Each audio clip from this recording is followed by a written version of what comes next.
اے پیغمبر صلی اللہ علیہ وآلہ وسلم،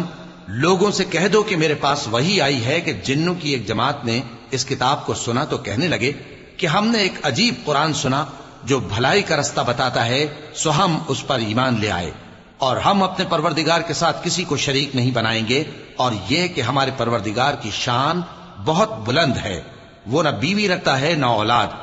اور یہ کہ ہم میں سے کوئی بے وقوف اللہ کے بارے میں جھوٹ گھڑتا ہے،